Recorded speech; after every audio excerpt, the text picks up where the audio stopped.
Well, what's the crack? You're all very welcome to episode 118 of Buckshot for Friday the 28th of June 2019. Jesus Christ, lads.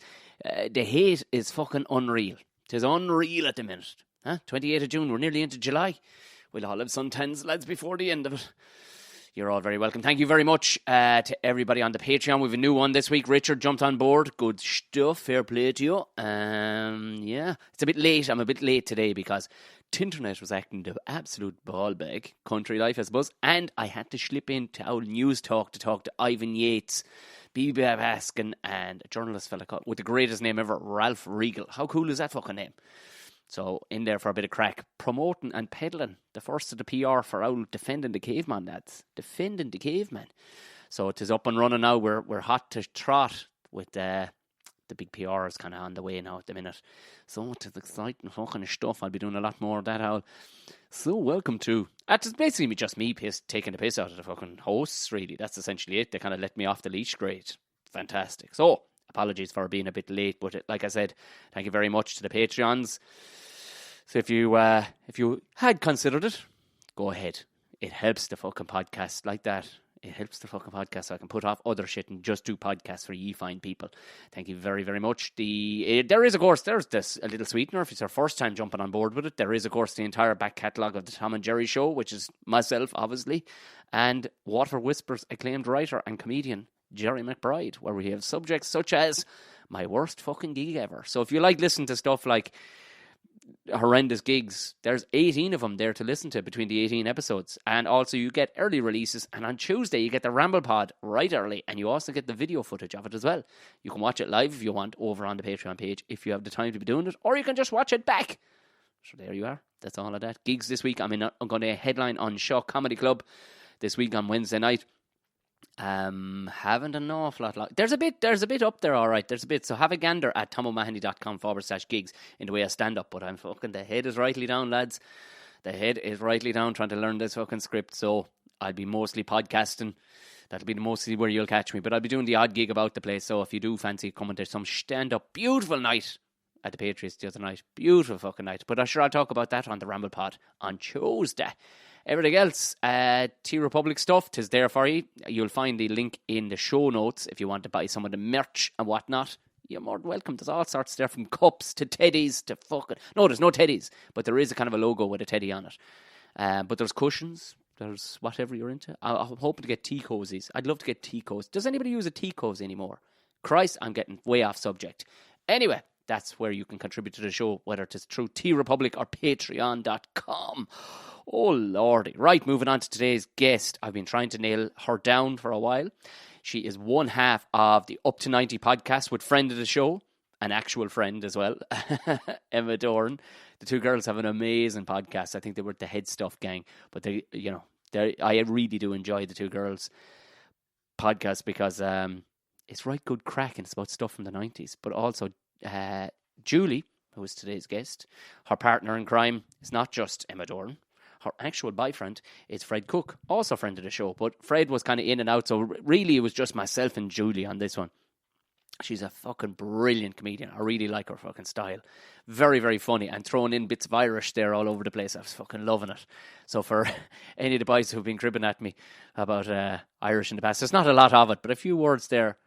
A few words that are nice to just take away. Like we were talking about fucking, I think we were talking about home fucking decor or something. And there was about this one who was always giving the poor mouth. Bail Bucht. I'm going to take that forever. Bail Bucht, the poor mouth. I really, really enjoyed this. This podcast went on so fucking long that we actually ran out of space on the memory card. So there is a stoppage about fucking 4/5 of the way in. So unfortunately we lost the last 4 minutes, but it's only 4 minutes. The main body of the thing was in it, and we mighty cracked throughout. Too much fucking... You're filling it with too much talk to you. So the crack was 90. We recorded out in their lovely country residence. I have no idea how to tell you how I got there or whatnot, but it was a fucking lovely day out. We watched bailing out the field, and we had fucking tea and sandwiches. It was a smashing day all round. Really, really enjoyed this podcast. So, for your Friday listening, lads and girls, enjoy the brilliant Julie J.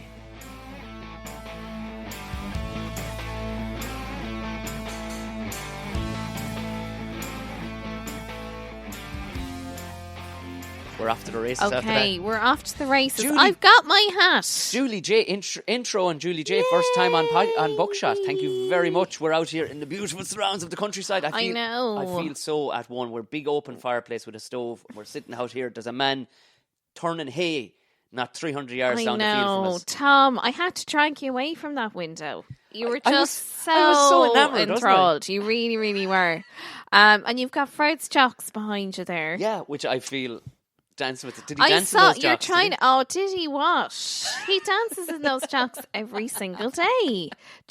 I think Fred is just at his peak happiness when he's dancing in his jocks.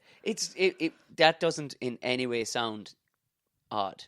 Anybody who knows Fred, you're like, I think it's the little boy factor though, isn't it? Yeah. Myself and Emma have chatted about this. I mean, I really think that just little boys are never happier than when they're in their jocks dancing around. Or And men totally are pretty starkers. much the same. Totally starkers. Just whipping it all off. Yeah. Just togged off. An owl helicopter. He did nearly kill me the other day in Vicar Street because someone, I think Bernard O'Shea had some story about an actual helicopter, and then I said, I'm quite bad. I just kind of recede in group situations, but then I just came out, Fred, you love an owl helicopter. And I think everyone just paused and they're like, oh my God, she speaks. And then Fred was like, I will kill you later.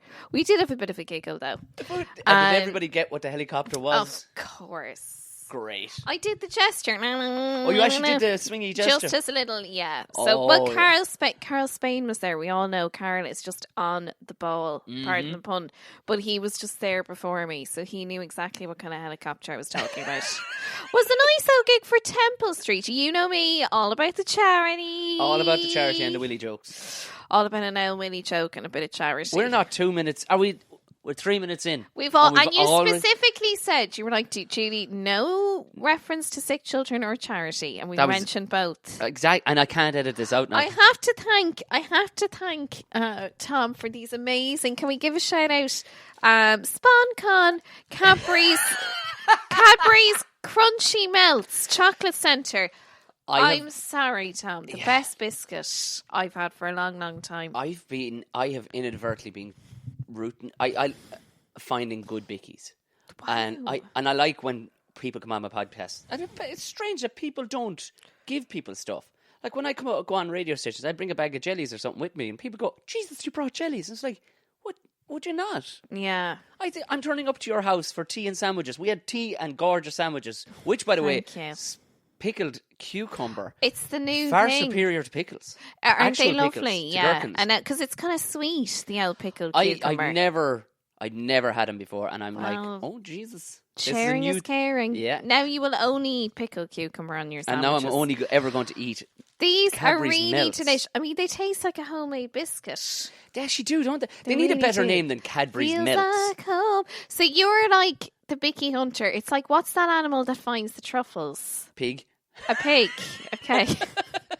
You can train dogs to get it. I've seen them in zoos. I've heard of pigs. Okay. Very good. Are they in the African plain section? They are, yeah. The wild boar, You know what? Myself and Dad were watching Dublin Zoo last night, and I have to say, they showed this bit, right, where seals, first of all, like, they were all about the seals, and by the way, I like a seal, but seals aren't necessarily docile, are they? No, they're actually really, really but like really they can vicious. bite. Like Yeah. but like, so this woman is there and she's weighing this pregnant seal, and like myself and Dad were like, what that, like this. Is that the problem with zoos? Like, do they become too domesticated? Because, like, I was saying to Dad, like, that's not how a seal would behave. You know, the seal put its little chin up on a stick or whatever, and she's like waffling away to the camera, and the seal's just sitting there, and I was like, this is just so disconcerting because this is not how a seal should behave. But then they showed, and like, this is dinner time, so we're just tucking into our cornetto, and like, they show this seal coming along. And it was all, I don't even know what this is. Like, the seal was giving birth, but it was like entrails or something being dragged along after Fantastic. it. After in birth, the middle of I a cornetto. suppose. But I mean, that's just, but this, it wasn't like a one clip. Like, they were following this seal coming along. Jesus. And I just said to myself, that's too much. They were isn't low on it? footage that day by the looks of things. Like, Christ. dragging along the afterbirth. I was like, what the hell? I once upon a time worked for an really grim insurance firm. or insurance loss adjusters, and they SponCon. yeah, and they sent me out to assess storm damage in Photo Wildlife Park. I couldn't be more excited because it was in the bison enclosure. So tree had fallen down. Were you like that Aussie guy? What was his name? The guy Steve who. Irwin. Steve Irwin. And isn't his daughter like a mini Steve now? Yeah, and the young fella, they're totally hamming it up. I don't even think they're Australian. I think they're just paid actors who do really good Australian accents. Yeah. But I went, and this, whatever about, the enclosure was damaged. But then this guy walked past me with this old cheetah on a collar and a chain. And I was like, I felt really bad. I was like, no cheetah is supposed to be walking around like that. Yeah. But he said, no, he has, because he's not, this fucker isn't domesticated. He just works with me. Because I was going, can I rub him so? And he was like, not really. Of course you'd say, can I rub the cheetah? Would you? Do you know what? I just think animals, have you ever seen SeaWorld, that one? Oh, What is it called? Blackfish. Yes, yeah. Like, I do think these kind of animals can just turn on you. I think it's fabulous if they do turn on you. Oh, fuck you. Well, actually, because... So did he let you pet the old cheetah now? He did, but he says walk straight at him. Hold your hand backwards. If he sniffs it, he says you'll be all right. But he says just put your hand slowly out. And he did, and he allowed me. But he said, look, there's not every opportunity your hand could come off. But I went with it, chanced it, and I still have my hand. So he allowed me to rub a cheetah. It was a very exciting time. You say hand, but it is a hook now. To be honest, Tom.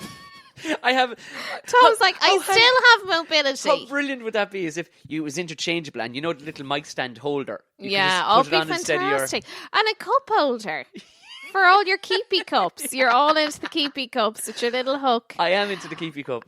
Because do you know what? There was a story. I always do this on the Up to 90 podcast now, where I say there was a story in the Guardian the other day. But by Guardian, I mean in nicely. I have to say, I didn't even see the crowbar coming out.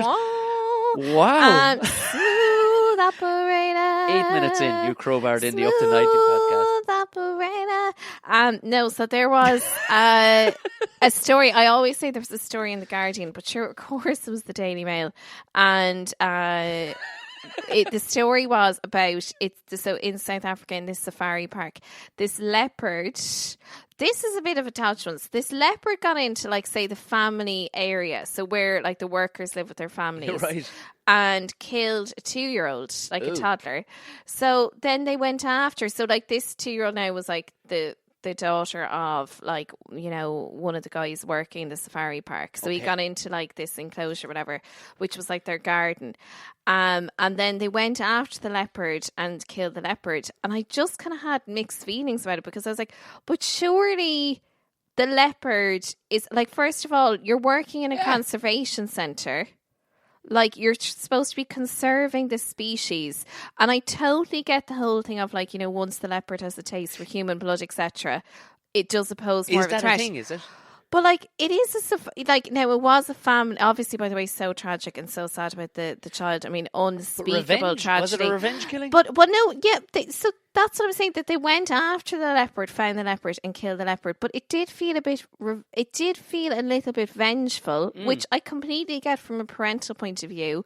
But if you are working to if your life's goal is to conserve the species, I just don't know. Is it a bit, because there was very mixed, you know, with the Daily Mail, it's just straight to the comments section. Yeah, so it was a very mixed response, because obviously it goes out saying, like, you know, for God's sake, if it was a dog or something, you know, you would obviously put it down in a heartbeat.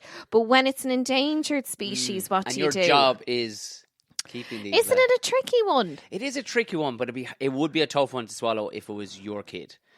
I would absolutely kill the leopard 100%. But I'm just saying, it must be a very, if your job has always been to conserve this species, it must be a tough one. If then you have to go against that and say, no, I must kill this now because I killed my child. Yeah, I mean, like, would you suddenly regret kind of dedicating your life to conserve these bastards if one of them has just killed your child? It is a fucking weird one, isn't it? Like, is it like being, you know, like a quandary. You were a teacher. A moral quandary. You were a teacher. Past tense. You were a teacher. You could still teach. Former life. I mean, I was a civil engineer. Technically, I suppose Were you? I was. Oh, very good. But if, like, all those rickety bridges around the country, down to me. Down to Tom. Bring on the boom. We got paid a fortune. Yeah. But like, so if you were dedicated, like we're talking, you know, like Gangsta's Paradise, you go in there, you turn on all these nests. Yeah. You go in like Michelle Pfeiffer, you start wearing like a do-rag and stuff. My leather jacket. Yeah, and you start doing hip-hop and like beatboxing and shit to get in with these kids. And you get them all really well educated. They're fucking loving you. You're like, yes, Miss fucking Julie, I fucking love you. No, but then straight away we gone to fantasy land. One of them robbed your handbag. And, yeah. You know, you're getting that fucker into college and everything. Would you go after him and batter him? Well, I wouldn't necessarily batter, but I do think, like, you would have instance where, like, you feel you've given the kids so much, and then they'll do something like, you know, make a mean comment, they're rude to you.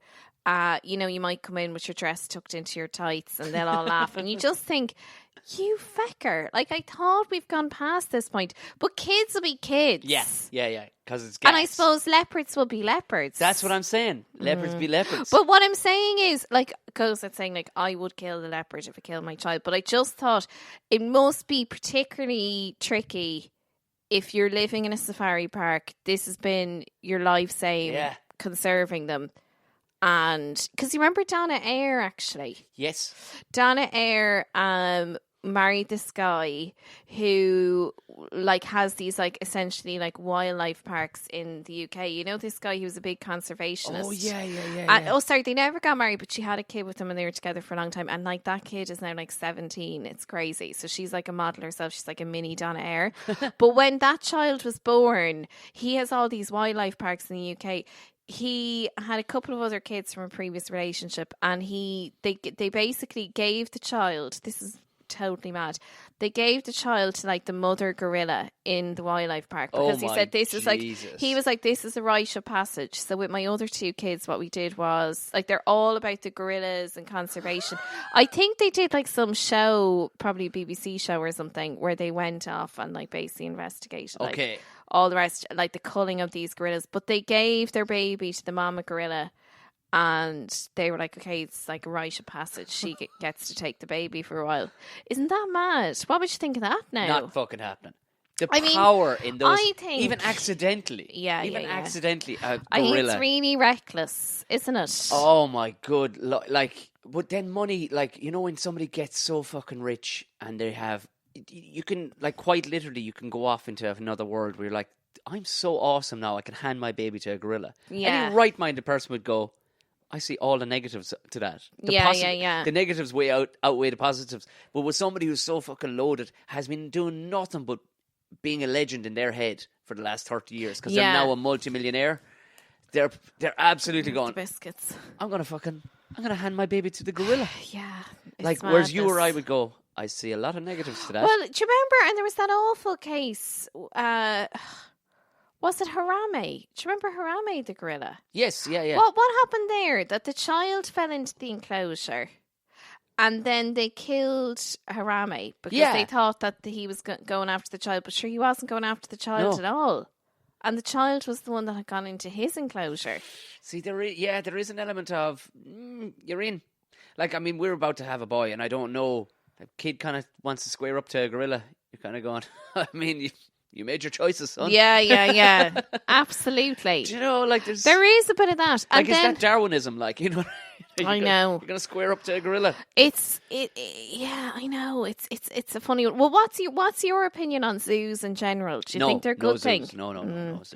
You see, I just think it's not natural. I liked the way Fota ran their shop because it was kind of shitish as a zoo because you may not see them at all because they had 250 fucking acres to walk around. Lovely space down there. It was so, like, I'll never forget ringtail lemur back when I smoked cigarettes, stole my cigarette one day out of my hand. It was one of the greatest days. Well, the lemurs were gas because they're were pure cheeky. They're out and about. Yeah. The goats are out and about. The llamas are out and about. What else did they have down there? They had lions. I mean, I've been there obviously a few leopards. Times. Did they have lions? Yes. They had lots of... we were, in my building days, we were building part of the golf course for Fota, the hotel next door. A chimpanzee got loose and he used to run across the greens, across the fairway.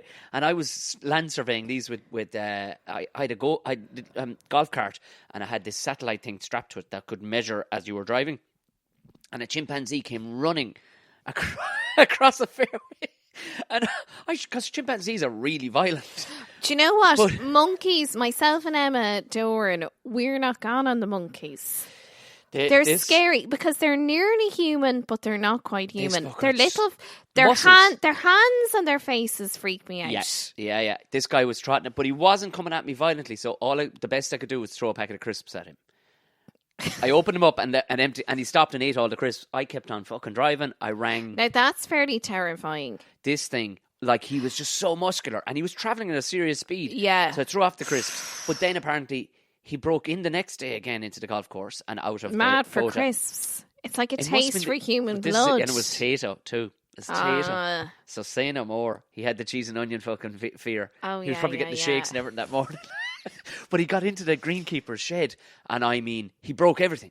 He broke lawnmowers. He broke, like, and this was him just having a good time. And they had to come over. Like 5 of these guys had to come such a good time, baby. He fucking wrecked the place. Drunk on crisps, I'd say. Absolutely. Well, the lads threw sandwiches at him, hoping they would calm him down. It was the worst thing ever. But see, that's fairly scary, isn't it? But I also primates unnerve me. I kind of liked the looseness of it. They were just like loosey goosey. It was like it was Little Island. Eventually, it could be Lord of the Flies style scenario. Like, we're just all the primates just take over the island or whatever. I mean, I wouldn't blame them, to be honest. I do, I'm torn about the zoo thing because, look, we've all gone to zoo, we've all enjoyed the zoo, but I think the older I get, like, I don't know, you go into the zoo now and you just look at those rhinos and they just don't seem happy. No, of course they're not happy. And it's a funny, I always think for people working in zoos, it's a really funny one, isn't it? Because, like, they love animals. They love animals, so they imprison them. Yeah. Quite literally, that's it. It's mad. Like, it'd be one thing if there was like a centre for just, okay, so we've got really endangered ones. Let's see, can we build up a few hundred of these things, and then we just quit our jobs and put them back into the wild, But that's not the case. And then it's the thing of, we can't put them back in the wild now because they're so domesticated. Yeah, we've ruined them.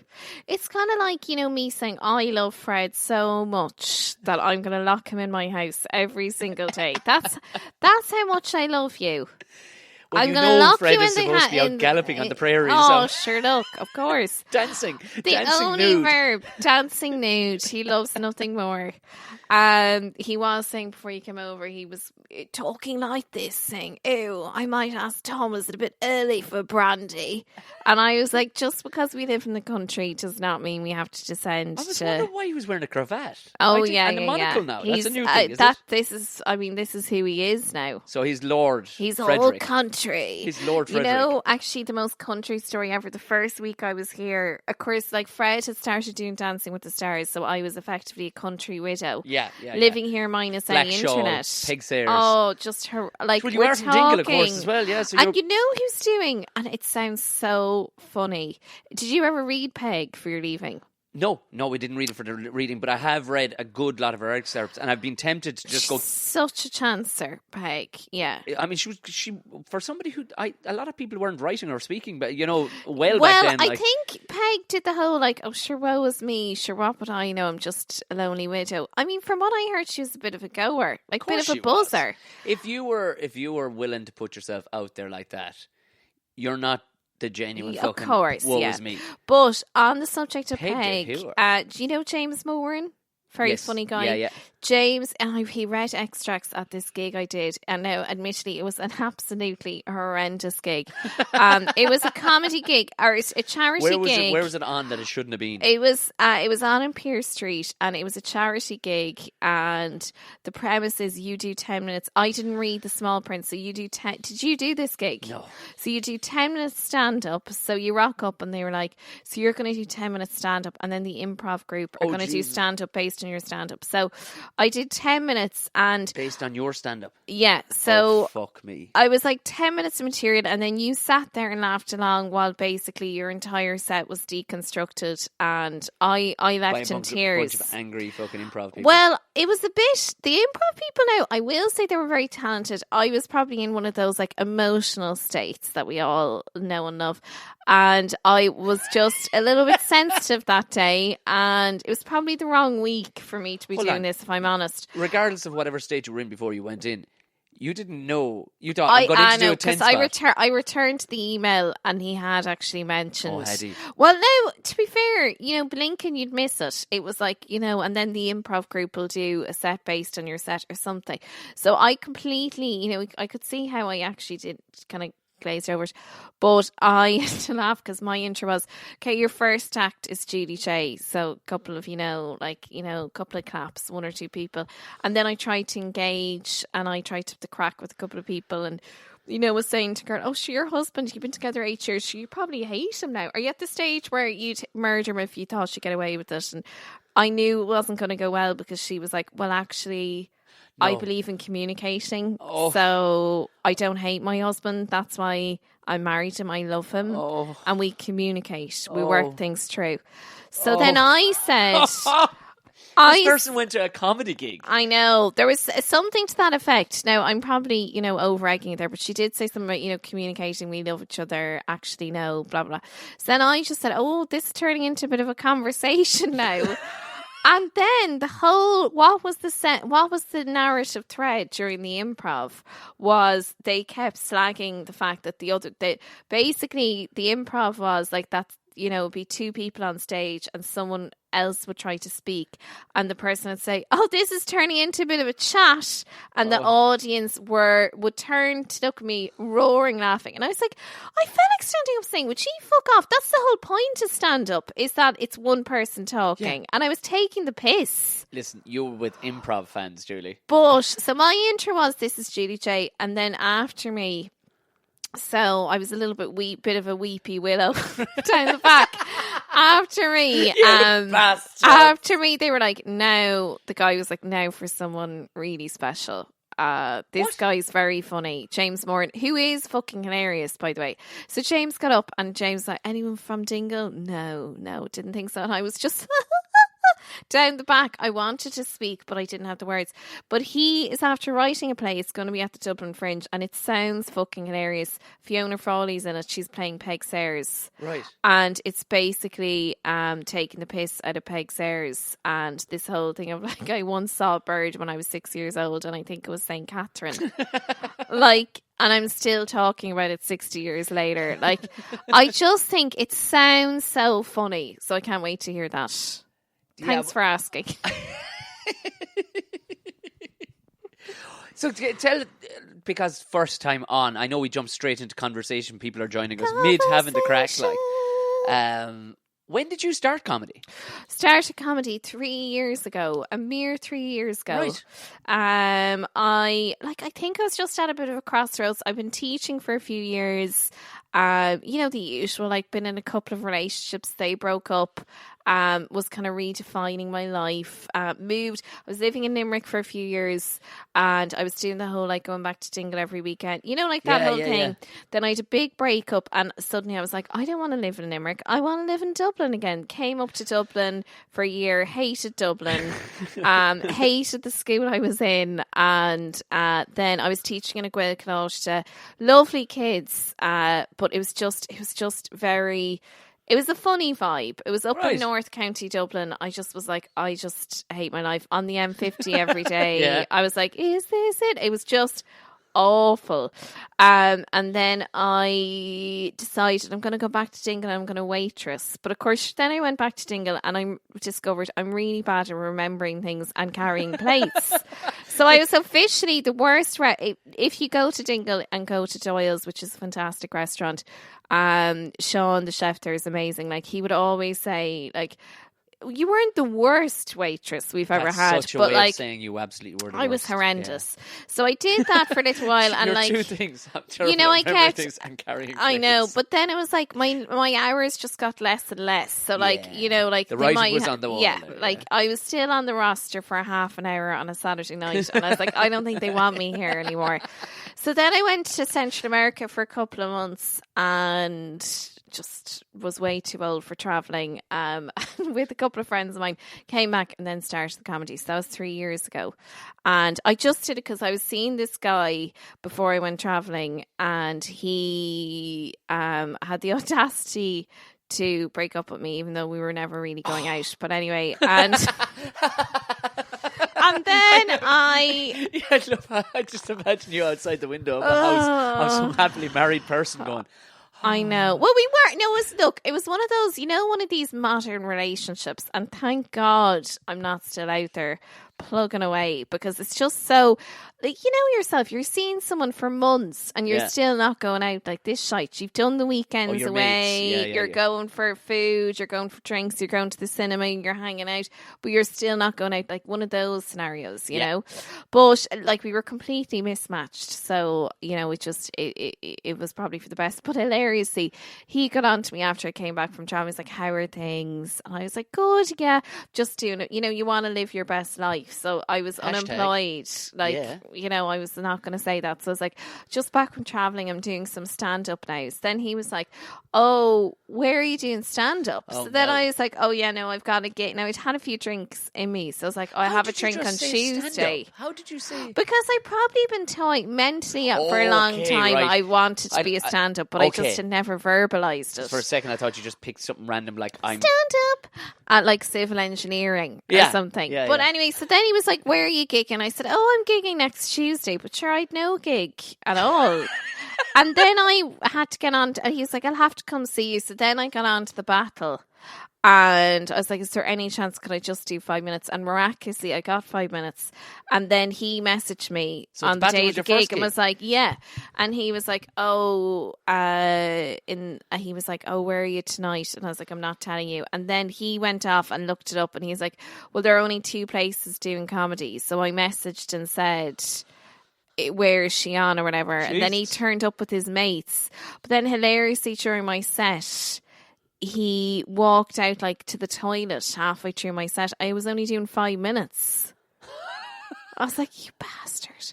But anyway, it was great because it was a great old gig and the rest is history. That was my first ever gig. That's class. Yes, I really enjoyed it and it just completely happened by accident. I like your comedy because there's almost an innocence in the tone of your voice. There's a lovely innocence nearly to it because you're like, oh, that's a lovely Vuntor now. She'd put me on. Yeah, she would put you on the right. You take direction from that woman. Oh, thank you, Tom.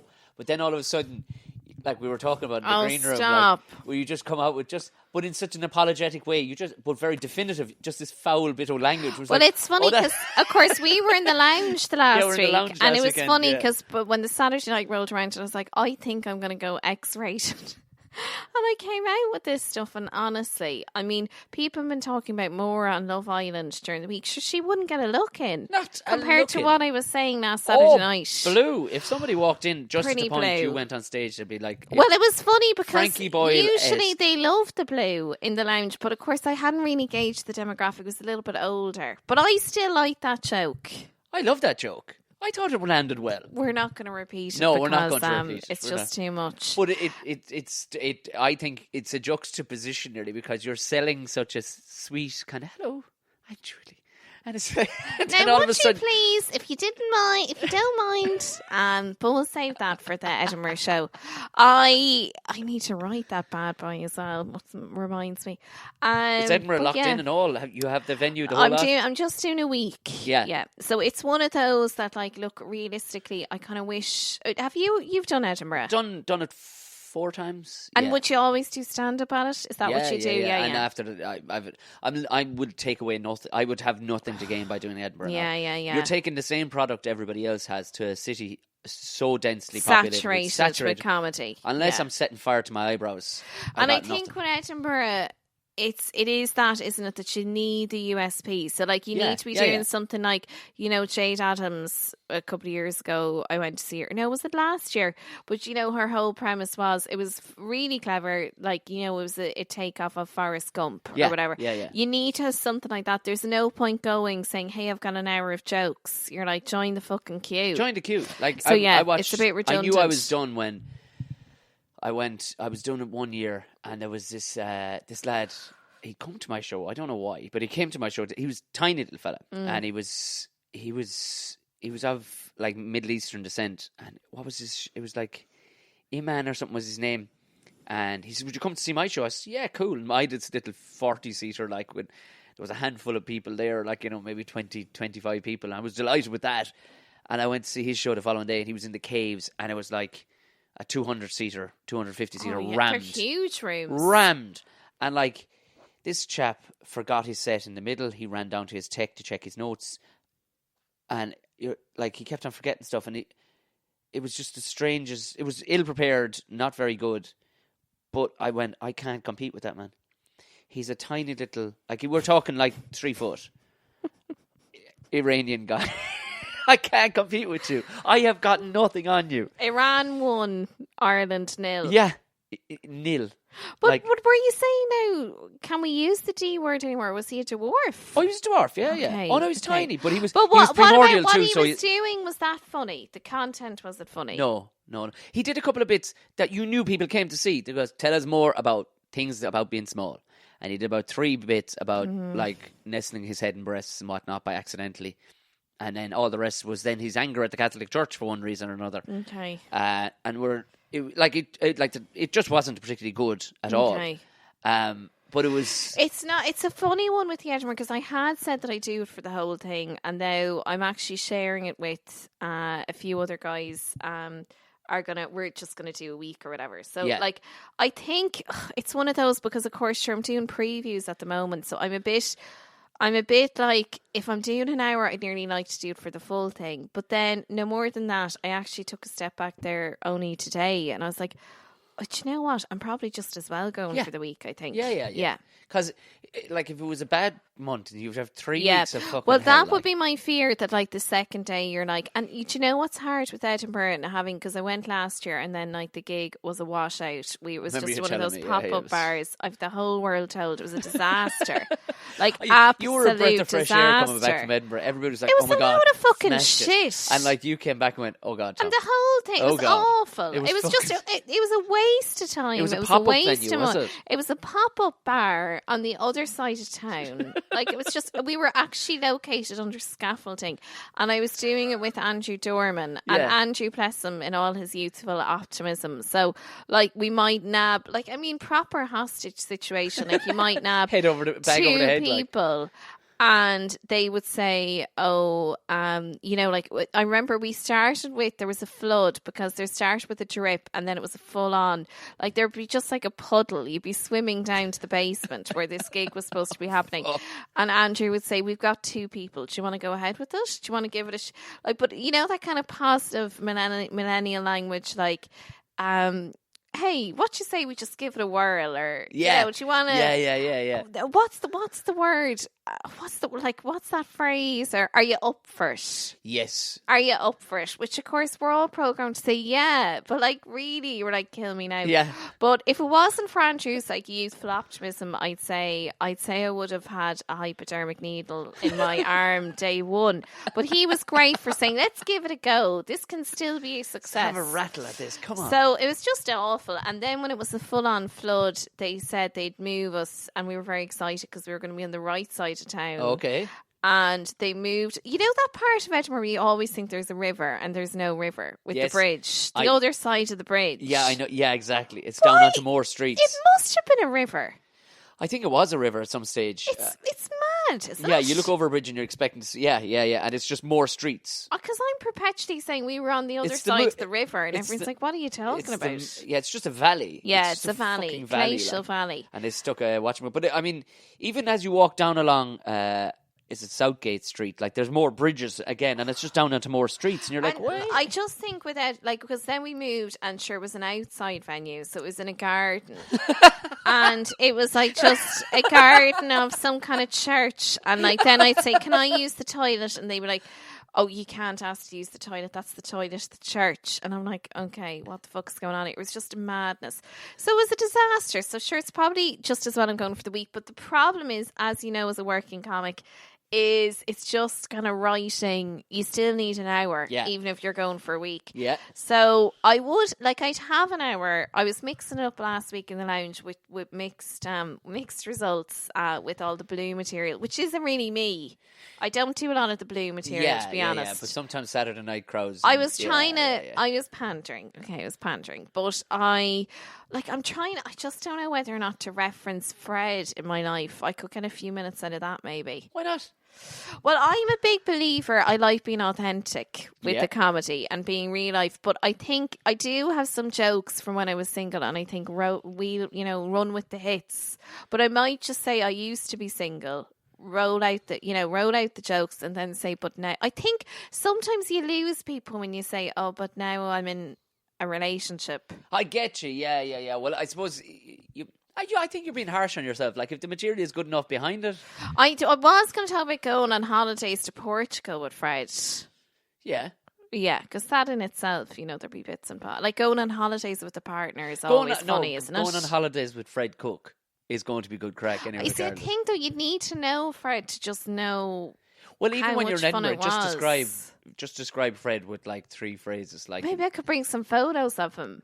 dancing photos of him. That'd be funny. Yeah. When you remember his salsa outfit with his flamboyant sleeves. Good Lord, yeah. That would be nice, and say, just, this is my alpha male, and then like reveal the picture of Fred in his salsa outfit.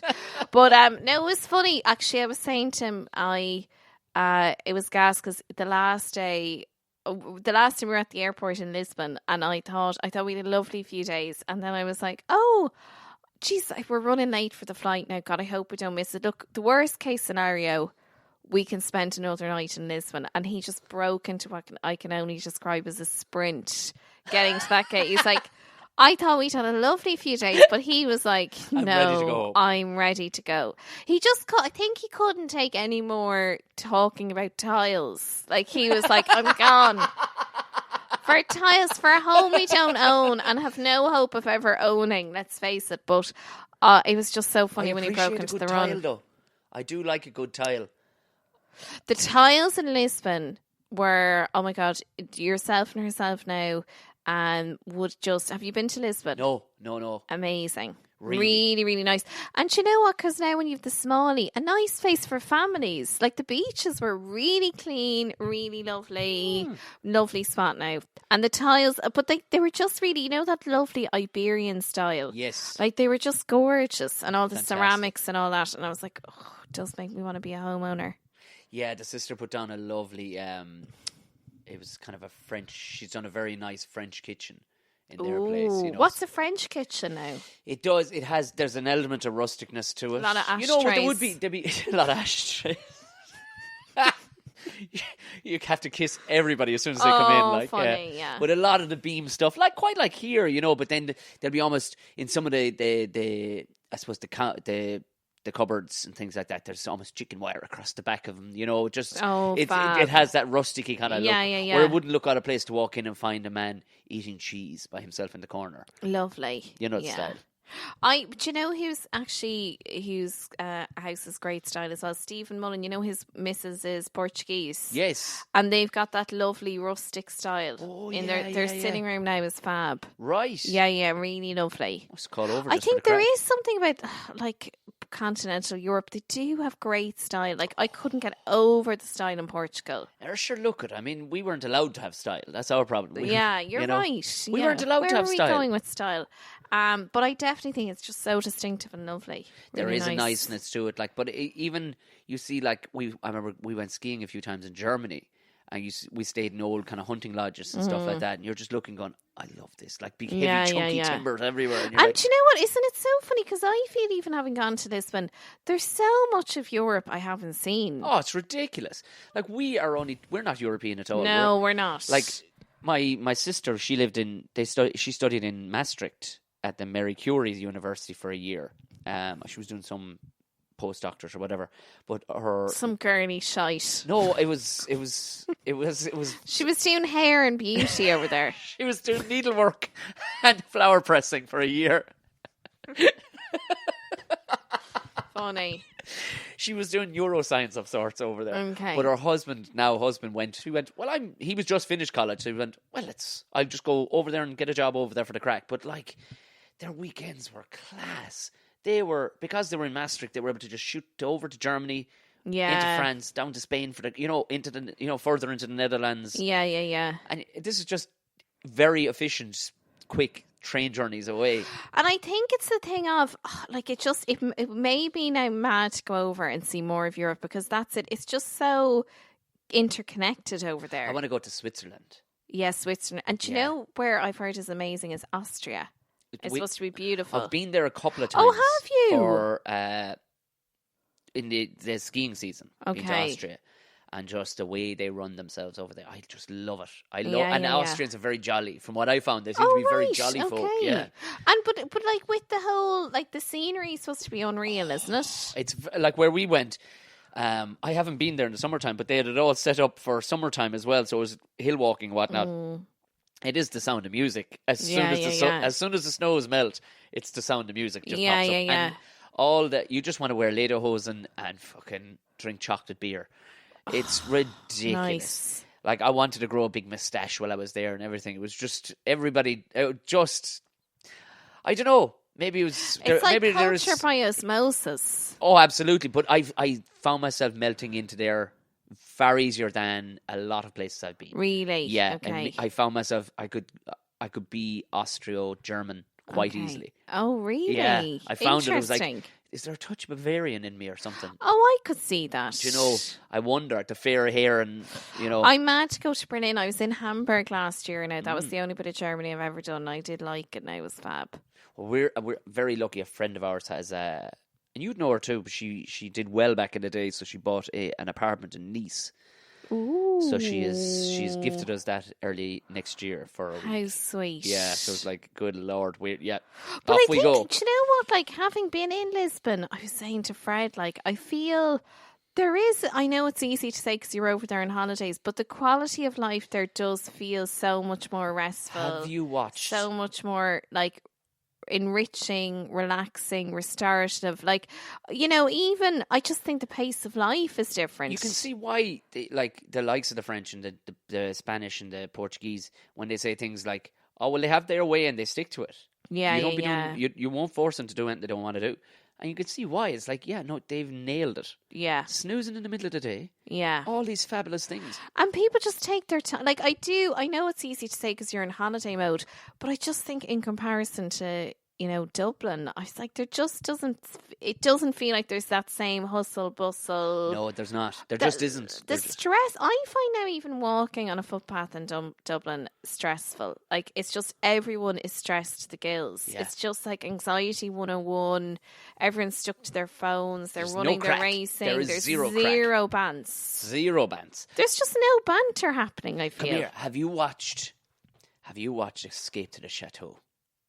Have I? I love a place in the sun. Up your street. I love a place in the sun. This is so up your street. I think I have watched this. Dick Strawbridge. He has this unbelievable big moustache. He used to be host. He used to host Scrap Heap Challenge, and his wife. She's quite a bit younger than him, but she's a very, very jolly designer from London, and the two of them bought this old chateau in France, and they did it up. Is this on Channel 4? Yeah. Yes. But now since they've done it up, there's another one where there's like 50 episodes of Escape to the Chateau DIY where they help other people who have bought chateaus. Brilliant. In different... we bought an old cabinet the other evening just to sand it and paint it. I had to upcycle.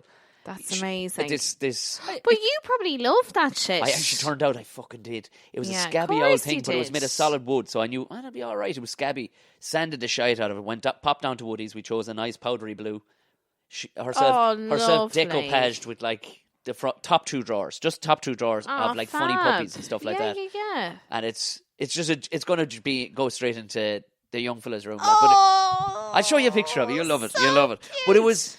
But watching this, I was like, could I jack in everything? Stand up, fucking acting a lot, and we fuck off to France if we had a few pounds. I know. And just open a fucking B&B. You probably buy a house there for feck all, is the thing. They are. We were looking at it, and like you go, they're a bit cheaper than they're saying on that, or they're a bit more expensive than they're saying on that TV show. Okay. But to be fair, for 300,000, you get some gorgeous, gorgeous gaff. But it's in the countryside. But if marketed right, you could make a handy few quid bringing people over. That Airbnb, baby. Yeah, they're all in inverted commas broke as fuck. Yeah. but they're not. They're not a bit like they're If grand. if you can buy a gaff, Yeah. you're not broke as fuck. Yeah, we'll tell you what brokers. Yeah, but you know it is. It's that position whereby, you know, if you can buy, like, because even friends of mine, it's funny, you know, I suppose people are coming to from different vantage points, but even I went for dinner with a friend the last day, and she was giving out about, you know, like another friend of hers who's like, she wasn't giving out about her in the sense of being a homeowner, but like, isn't it well for her because she's got a house and all this? And I had to stop this person and say, but you have a house. Oh, she had a house as well? Yeah, and then she said to me, no, she's living in Dublin now, but the house is somewhere else in Ireland. She said, well, no, but that's an investment property. And I just said to myself, jeez, I mean, a house is a house is a house. Yeah. Like, you know, then I just thought it was interesting that, like, say from her point of view, she doesn't own a house. But I was like, you do own a house. I mean, what are you talking about? But yet she would be doing the whole bail booked, like, poor mouth thing of like, oh God, I love. You're such a Voontour.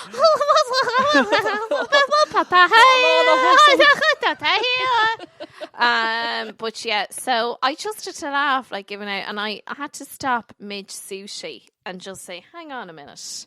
You put down your ramen. I put down one of those chopsticks, just the one, and I said, hang on, but you own a house. Were you punctuating with the other one? Like, that's an like investment property, and she's still living in it, like. So it's not even like you'd say it's an investment, you know, that, like, we all kind of, you know, went to mad drunken shopping buzz and bought an apartment in Leitrim. It's not one of those. Yeah. I was like, what are you talking about? Yeah, I think some people do, like you said, like the bail book, the poor mouth, they just love a bit of cribbing. And you're kind of going, you don't realise what a privilege. I don't have a pot to piss in, and then you turn on the TV and, like, they're all over it. Yeah, I don't have a pot to piss in, but, like, you don't realise how privileged you are. Because I'm watching these people and they're going, we're so silly, we're so broke, and I can't believe that we're doing this place up. And you're like, hold on, our funds are totally gone, and you see them, then they're buying in. But we bought in this white oak staircase. And you're like, they're always like, the funds are gone. There's nothing left in the coffers. But then it's like the architect's like, we could do with more light in here. And suddenly they're like building this huge window. You're like, because when I say I have nothing, I have nothing. Yeah, nothing. There's nothing. But then when other people are like, I've got nothing. But they're like, but I've got this. You're like, but that's not nothing. Yeah. And you know, with those DIY shows, I love the one Grand Design, because they always decide to take on this insane project when, like, you know, they've got a toddler and, like, the wife is heavily pregnant. They're like, now's the time. If there's a sickness in the family in the middle of the build as well, that's delicious. There was this monstrosity. Who's Kevin? Kevin MacLeod, who hosts the show. Oh, Kevin. Sorry. I was thinking Kevin McGarren. I was like, what? Kevin McGarren. Can you imagine him walking in? But some of them are just monstrosities. Oh, horrendous looking things. Because I just question, I don't know what the planning situation is in Ireland. Can you get away with mad stuff in England? I think you can cod them with ultra modern. So if the thing looks like, you know, a fucking like just a spiky looking box, but it generates its own fucking I don't know, electricity, they go, oh my god, that's actually planning no bother.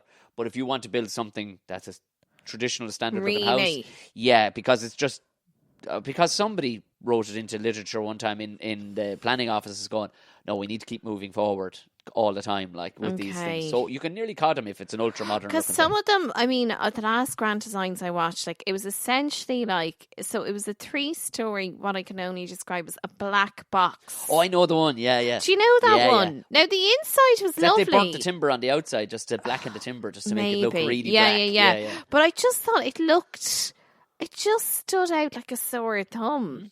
Yeah. For some reason, they seem to allow that. And then Kevin loves that shit. And then I love when he loves a good misery story. And then he has his closing monologue at the end. Thought. And he walks out of the house and says, good night, everyone. And then they have 3 cameras set up. It's just... And he's just walking towards the camera going, it came to them tougher than you could believe. And he's giving it loads. You're like, oh, shut up, Kevin. And then he does the whole, like, there were times I didn't think this project would get off the ground. Really, Kevin? Really? You're like, oh, God. But my favourite show when I was in college was Sarah Beanie. Oh, big Property fan of Sarah Ladder. Beanie. Yeah. Yeah. There's another one. Now, she knew what she was doing. But now, I think Sarah Beanie, I think, was responsible for a lot of people Absolutely. buying houses with a view to flipping them. Because when I was watching Sarah Beanie, I was big into her when I came back from Australia and I was doing a law course. And I'd come home every night and watch Sarah Beanie, and that was just when things were starting to turn. Yeah. With things, there'd been rumours things were getting worse and worse, but it was really when the arse completely fell out of it. But I would say so many people were going around thinking they were Sarah Beanie. Yeah. Do you think so? I definitely, she inspiration, but I definitely can think of two women in particular. And I say women because I know for a fact they were Sarah Beanie fans. But they definitely... I thought you were going to say, I know for a fact they were women. Well, I always make that check. You know, I like to make the check. It's nothing sexual and it's nothing filthy. It's just, I like to know where I stand, you know. Yeah, of course. Don't want to say the wrong thing. Yeah. But, God forbid. But definitely, it was Sarah Beanie was to blame for them like gung-hoing it with property and like, no. This is a really volatile business to get into, actually, by the way. Sarah has the backing of a lot of money. And tell me, were they stung by that then? One in particular got badly stung, yeah. Has she sold it since, or? Don't know. I don't honestly know, but it was in around that time when and again, when her show, when they're doing up this manor hall and they're like, we are so broke right now. And you're like, are you Sarah? But your husband just built a bar. Yeah. The paint you're choosing is like 100 quid a fucking tin. And and you can employ a full-time decorator. Yeah. You're not that bad. And it's amazing how, it's interesting the whole property thing, because I just think it's amazing what just a trip to IKEA does for a property. Like, you could just throw an extra 10 grand on something. Yeah. A rug here and there, an old cactus. Like, you know, it's mad what actually people will be duped by. You can gussy up any place. I swear to God. Like, there was a mate of mine that were selling their house. They had a nice, but it was like a 60s bungalow out the country. And we replaced all, like, it needed a bit of work and it needed a bit of modernizing. Now, they'd replaced all the windows and stuff like that. So I said, you know what we'll do? We'll replace, the fascias underneath the guttering. We'll take off the old scabby guttering. We'll replace all the fascias with a nice design and a nice black finish. It'll actually be quite nice. Very simple to do it. You buy the shit in lengths. This is just clip on, clip off shit. Tacked it up. What, Jesus Christ? Your man reckoned there was 25 grand put on the house. Oh, stop it, Tom. Because are you messing? No. Yeah. All you're doing is putting a set of eyelashes on the house. Yeah, you're just throwing a set of so-sue-me fucking lashes. Yeah. How do I know that? How do I even... Because you're wearing them, Tom. Come on, you're wearing them. This podcast... And you're annoyed that I haven't mentioned your amazing eyelashes. I get it. You can't even see... My eyes are so piggy and hidden into my head, you can't even see my eyelashes. You've lovely eyes. What, the piss holes in the snow is what they're known as. But... But you see, it's just all about the aesthetics, that's all isn't it? If it gets people going, like that, we replaced the fascia and soffit and fucking gutterings on this house for about fucking €1,000. And that's all it took. And it was quite literally that. It was just gussying up ever so slightly. And your man went, that will, because it's an easier sell, because your average person just doesn't know what they're living in. They're like, this looks nice. Yeah. You're like, yeah. It is funny going into houses, and I was house hunting on behalf of a friend last year. I went around to a few places with her, and like she'd walk into like identical houses, and the second one she'd say, no, this one's nice. This is lovely. And like all it would be maybe a lower watt bulb, a candle, maybe a bowl of lemons, like, one of those stock pictures of like, the lads sitting on the crane in New York, like something like that. She'd be like, oh, this is nice. Like this is... It's worth the extra 25. And the way people talk about numbers just terrifies me. Like they'll be going looking for a house for 400,000, and then the one they end up with, like they'll casually tell you the house we're like, we went up to the 530, but it's worth, but it's this kind of thing that you're like, you're talking about an extra 130,000. That's debt. So the amount I've said, that's alone. I remember saying this. We were building houses, Julie, that were like, we were just fucking stealing a living. Like, we were building, now they were nicely built houses, but they were in a location in Cork that was prestigious, right? But they were charging from bricks and mortar that they were charging 10 times the value of what they were. Yeah. Right? And I remember saying it to a guy, and he was like, well, I mean, geez, it's not bad money. No, it's 675,000. Like, I went, have you seen what that looks like in cash up on a table? Yeah. There's no fucking... And if I gave you all the raw materials beside it in a truck for that... I'd love to have the skills. I'd love to have the skills to build my own. But then... Is it that much cheaper building your own? No, it's not. I'd say by the time you factor in everything... It's not. It's not, unless I'd you say. can physically do a lot of the work yourself. Yeah. It's not. Because you'll have to pay engineers, you'll have to pay architects, and you'll have to pay... I'd say it's a bit of a fool's economy as well. It is, yeah. You see, the TV shows are great. Yes. But, like, they do paper over a lot of the cracks. Oh, stop it, Tom. But they do. You just dropped your mic there. I know. Hang on. I know. I'll pick it up for you. It's pretty good, isn't it? Funny. Just managed it. Well, you're crowbarring the Up to 90 fucking podcast in a so. Up to 90. How are you going to come on up to 90? Emma asked me, and you've asked me, and I said, anytime you want, girls. I'm We'd pure love of the to 90s. have you. I'm trying to think now. We're doing it tonight, but what would you talk about, like 90s wise? If I said 90s to you, what would you think about? Turtles. I love the turtles. That'd be brilliant. We did have Owen Colgan. Well, we did the live podcast and Owen Colgan did the turtles, but I think even Owen would say he didn't do the turtles because he didn't realise. It was funny because I think we hadn't gone through what we were expecting of everyone. So Owen rocked up, who was naturally the funniest guy. I mean, thinking back to now, he was just he's so naturally funny. He's just gas. Chap, isn't he? And you know, Fred and himself are good buddies. Yeah. But so we had Ronan, Grace, we had Pauline. We'd actually did great all the time, and Owen. But I think it was more nobody really did a topic. Yeah. Pauline did River Dance, but it was more we kind of touched upon a couple of facts, but then we were just kind of going off on tangents. And Ronan, actually, when he was talking, Owen briefly mentioned the turtles and described how he liked Ninja and he liked turtles. Do you know what mine? That was about mine would actually, truth be told, it would be all encompassing to what my childhood was mostly karate. And all things... Really? Karate Kid?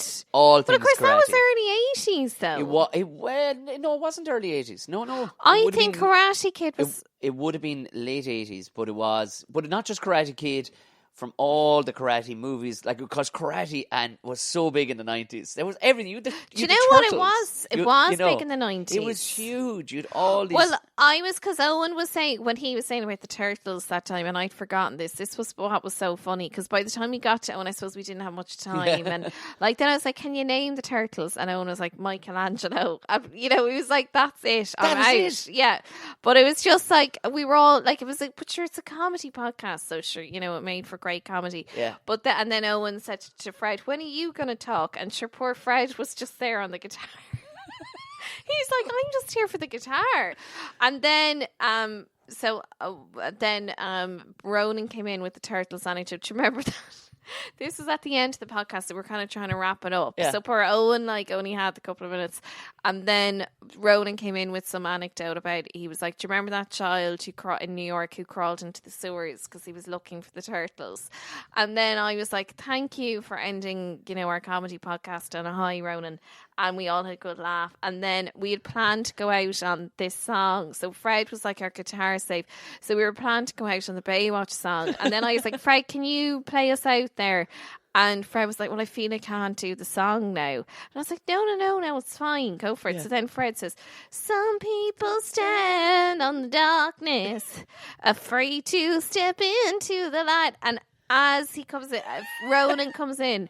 Michelangelo, are you there? Michelangelo, it's dark down here in this sewer. And it was just I remember Owen and Pauline's face, what the fuck is going on here? And then afraid to step in. Michelangelo, it's dark down here. And I was Ronan been drinking? Oh, funny.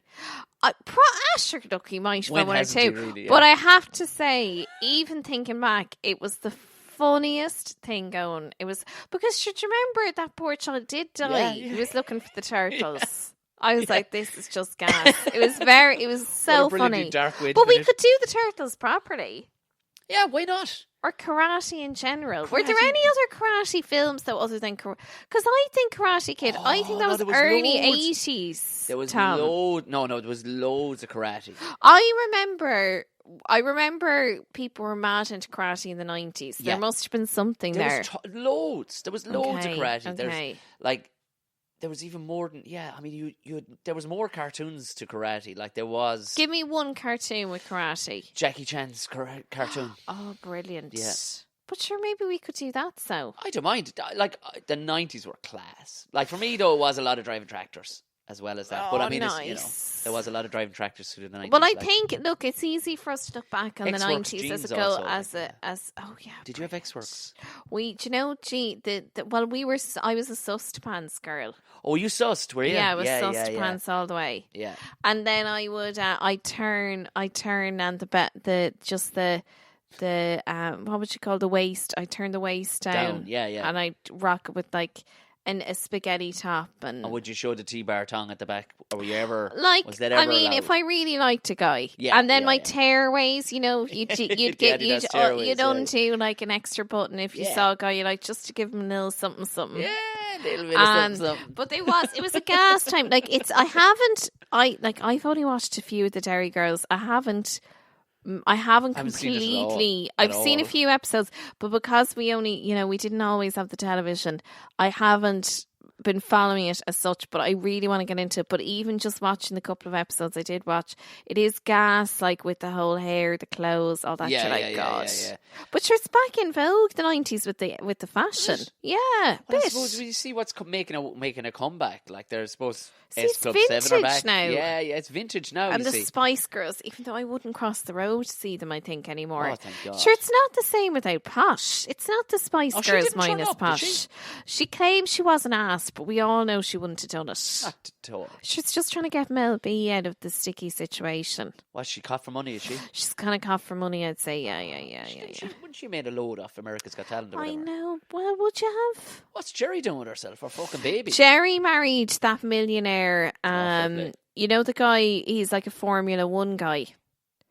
And yeah, he's like well-to-do. Okay, right. He's like this ginger lad. Do you know him? Good-looking guy, but he's like big into Formula 1. No, I don't. So look, she's married well, is what I'm saying. What happened to Baby then? Baby's still floating around. She's still with your man. Do you remember the guy, he was in a boy band? Oh, was it? Yes, I know who you know him. Yeah, I know so who they're getting married. They've got 2 kids, and I think they're getting married at some stage. That's the way it's gone, Tom. As my mother would say. That's the way it's gone. Sure, where would you be going? That old horse is fucking bolted a long time ago. I mean, look, she's keeping her options open. That's all I'm saying. Keeping the options open. So, all very 21st century. And then she's sporty. I'd say it's just living a quiet life, is she? I would imagine if she minded her money, she would have because he's 17. The boys didn't mind their money at all. Only one of them. You know what? I'd say they had fuck all money. Well, you see, Tony made the money though. I'd say because he did the writing. Yeah. But I'd say they made fuck all. Did they? Your man, one of the boys, the fellow with the skinned head, he was back fucking roofing. He was back roofing anyway. One of the programs I saw, and the other fellow was back living at the mother's house. The Harvey fellow. But then, what was this program you watched? It was about his 17's comeback, yeah. Okay, and it fell to ribbons. One of the lads, Tony went, fucky, I'm not coming back. Because that'd be a good show, wouldn't it, going around and seeing what happened to all these 90s icons. Let's do it. Okay, stop recording. Let's go let's go write it up. I loved, what I love about comedy, like meeting delusional people that, you bump into them at gigs and like the big egos. Yeah. And you're like, oh, what are you up to? Any news or whatever? Or just a generic, you wouldn't even say, what are you up to? You just say, oh, how are you? Yeah. Like, any news. And they'd say, well, just sent off a few pitches today. And you're like, fuck off. Oh, like. But your pitches. When I see Facebook statuses of that too, it's like, what? Like, okay, but when you see it in conversation, all you wanted off them was, not too bad in yourself. Just sent in a few TV pitches, yourself. You're like, I could never understand. Your TV do pitch. People not understand? Are you that much of a delusional lunatic that you didn't think the answer I wanted was error not too bad? I know. I sent Stop off being a about weird 10 human. TV pitches a day. I mean, look, the one that everyone wants to watch is myself and Fred getting married, but he's not biting. Is he not? No. No, Give he's it another just 6 so months. selfish. Yeah, all right. He'll be. Listen, when that fucking dancing money wears out, that's where that's. Yeah. The dancing money is long gone. Is it gone? Yeah, Probably be on fair. sequin suits. Gone. I Those- know. those do you know jocks he's aren't all cheap either. about- They're not the cheap fucking. the and I tell you, Calvin Kleins, the fucking- CKs. all of them, CK. I see him. He had it on show. He showed me his band and his waistband when he was going out the door there. He says, "Think of that." And he didn't want my answer either. He was just showing off to I me was like, going, wondering "I'm what he the was price of expensive doing. jocks." I thought he was just showing you. No, that Hands. was real alpha. No, that was just Okay. showing me his jocks going. Think of that. Okay. No, he's all into the labels now. Well, but he's gone all into he's up the game with the fashion, I feel. I always thought Fred dressed well. That man, you'll never see him without a shirt. My baby. He dresses like a man. Yeah. He's not going around like a fucking slob. He He looks. does but Fred- dress like a geography teacher, which I love. I like the fact that he does dress like a geography teacher, but he could also be your boss. You'll never respect a man that's your boss if he walks in, he's not wearing a collared shirt. I'm sorry. Do you know what? I think increasingly I want to smarten up my onstage look a little bit. I think actually it's really important to be smart on stage. I would think it would match you very well. Oh, Tom! And my thanks again to Julie. Like that, give Julie a follow every which way you can. Julie J Comedy will find it everywhere. Julie J Comic. Just look for her and you'll find it. The Up to 90 podcast with the two girls is absolutely brilliant. So hit subscribe on that one. Go looking for it. I'm going to put it in the show notes as well. So have a gander down the bottom of that. Also, if you're looking for Defending the Caveman tickets, this stuff is fucking hotting up, lads. Go to defendingthecaveman.ie and it'll be all there in front of you. UCH are yet to put their fucking ones up, so my Limerick friends, I don't know what to tell you, but it'll be up at some stage for sale, don't worry. For all other gigs, whether to stand up or whatever else I'm doing, I'll put it up on the old website, which is tomomanny.com. And of course, there's the Patreon and T-Republic shop if you want to help contribute to the podcast. Right, go on away, gang. Enjoy the weekend, and I'll talk to you again on Tuesday.